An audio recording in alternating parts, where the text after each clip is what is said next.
now we welcome David Caballero. David Caballero is an international consultant on risk assessment and awareness. He's an engineer de la Universidad Politécnica de Madrid, and he will talk us about the fires in Mati, Greece in 2018.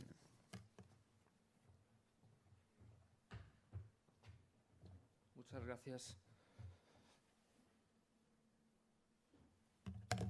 Molt bon dia a tothom i gràcies per aquesta invitació. I will take the opportunity in these few minutes to just outline some of the driving factors and facts about the forest fire that affected the Mati area in Greece. On the 23rd of July, the past summer, in this area of Attica, there were not only one, but 15 fire outbreaks, two of them affecting two densely populated areas, one in the east of Attica, which is Mati, and the other in Gerania. So we have this simultaneous situation of fires affecting densely populated areas.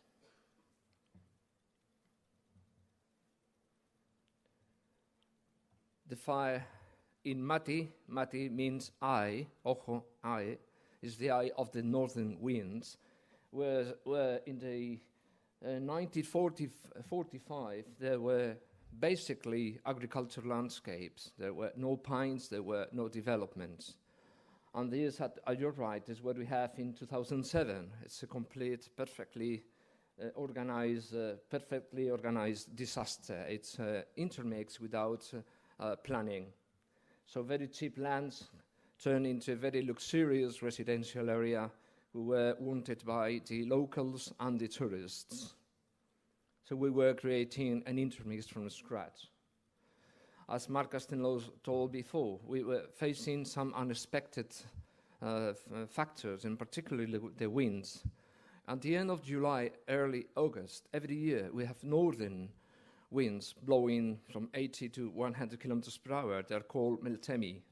And that is what is expected as the statistics says. What happened these days is a very strong wind blowing from the west.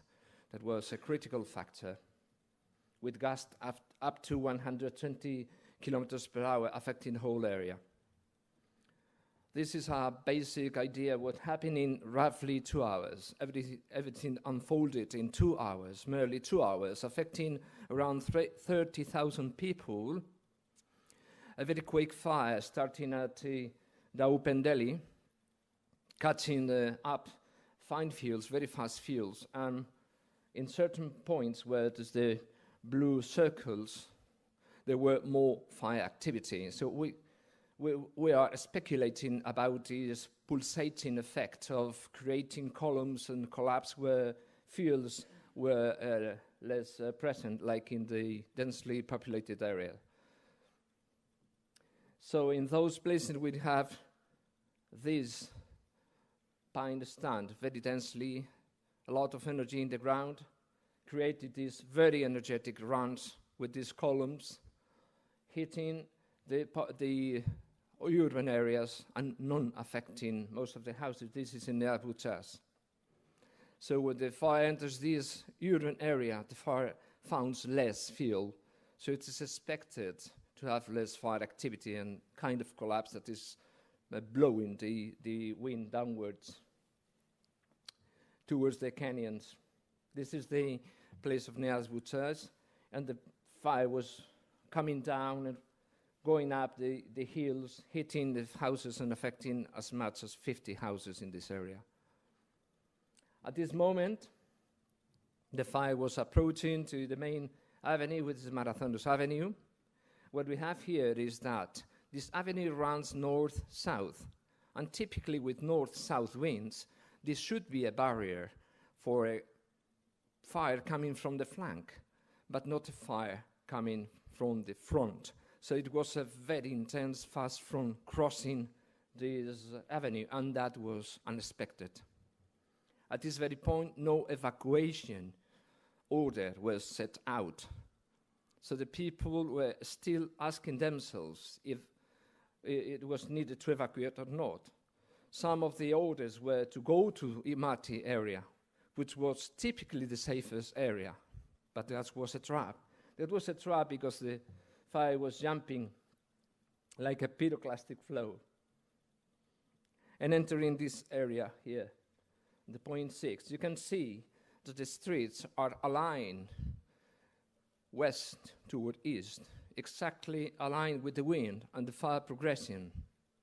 And you can observe as well that there are very little chances to go north to south because the streets road network is basically running from the west to the east. That makes sense. If you have north winds, you are protecting yourself from the north winds while you have this gentle breeze from the sea going through the streets. That makes sense, but not for this strong wind coming from the west. So what happened is that the wind was channeling through these streets and finding many of these undeveloped lots with tons and tons of fuel as a result of 40 years of non-management of the land. Accumulation of all type of fuels, continuity, and align with the wind. The operation of the nearby harbors were not stopped. That means that it's an indicator that the firefighters' response was kind of chaotic, unexpected. So it continued pumping people and cars into the fire area. Something was wrong. Not evacuation order and not stopping the ship's operation. And the fire was running very fast. In its way, it found also some debris, some other objects that created not only the path of the fire through these very dense spotting and firebrand shower on spotting fires, but also post-frontal combustion. So it created a lot of energy release in fingers and runs inside the densely populated area. 99 people were killed. Most of them were elders with grandchildren trying to escape. Some others were tourists, thinking that the sea was their safe place, and they ran towards the sea. But the problem is that the fire was running faster. So those realized in the last minute that they couldn't reach the sea, tried to get back to the house and sheltered there, found themselves surrounded by fire. So they were actually in a dead man zone area. You cannot escape once the fire enters there. You cannot escape sideways, go to the sea or stay at home. But we have at home, the home was hit by fire flames, direct contact, and there were a very dense spotting, firebrand shower and spotting, creating these different runs. You can see unaffected areas, and while you can see another very severely affected areas. So it was not homogeneous. A lot of ignitions creating these fire runs. And all types of buildings were affected, most of them by firebrands and open windows. That means that if you have such massive destruction of houses, we are talking about 2,000 houses in merely 1 kilometer. It's almost 90% of the houses were destroyed, all type of them. That's an indicator that there was no an order, pre-planned evacuation. It was a last-minute runaway, leaving the windows open, doors open, and so.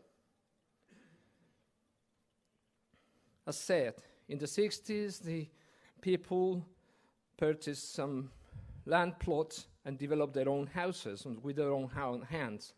Very poor constructions, not very fire resistant, with their children and grandparents there, affected by impact and firebrands, most of them surrounded by fuel, on creating this destruction. You see here a house affected by firebrand because there's no combustion on the top. And as well, the existing elements surrounding the house, creating this post-frontal combustion, which is something that we have to study. Once the fire passes, what destroys the houses and creates the inability of having these houses as fire shelters. May I, to end my presentation in these few seconds, some of the entrapments that we have there. Not only the people that couldn't escape to the sea, but also the people that decide to pick the car and go to the sea to the only point, which is a small beach, where to escape to the sea.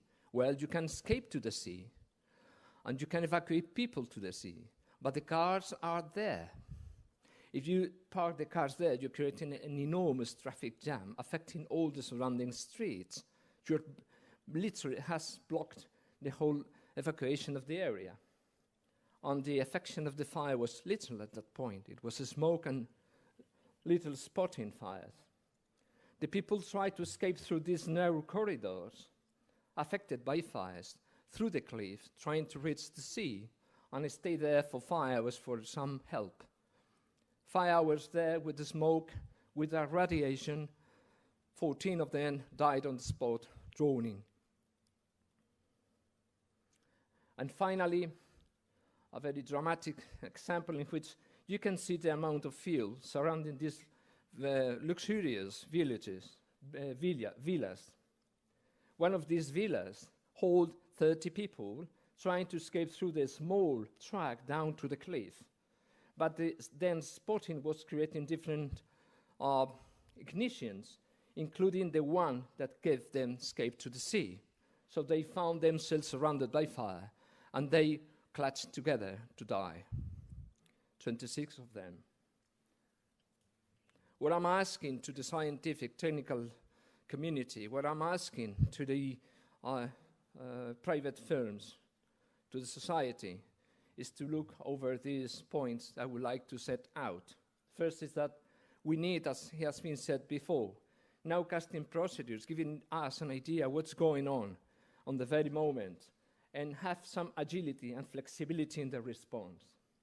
We need to have the analysis of consequences of this build-up of fuels and local fast wildfire over the wild-urban interface much beforehand.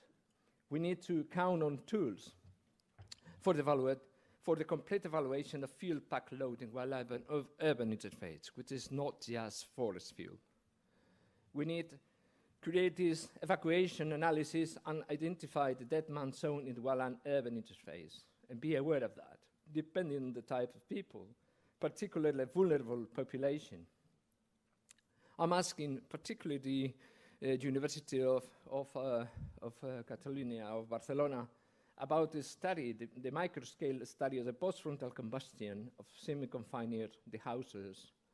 Create these assessment houses to serve as shelters for fire smoke, and redesign the environment to be fire resistant, and create these naturalized, not instead of naturalized environments. So creating solid wild-urban interface regulations that we have nothing. At this moment, it's uncharted territory. We need to develop those. And of course, work with my colleagues like Ferran Dalmau is doing on risk perception, situational awareness, education, and training. I'm sorry because I took 3 more minutes, but I think it's interesting for you. Thank you very much.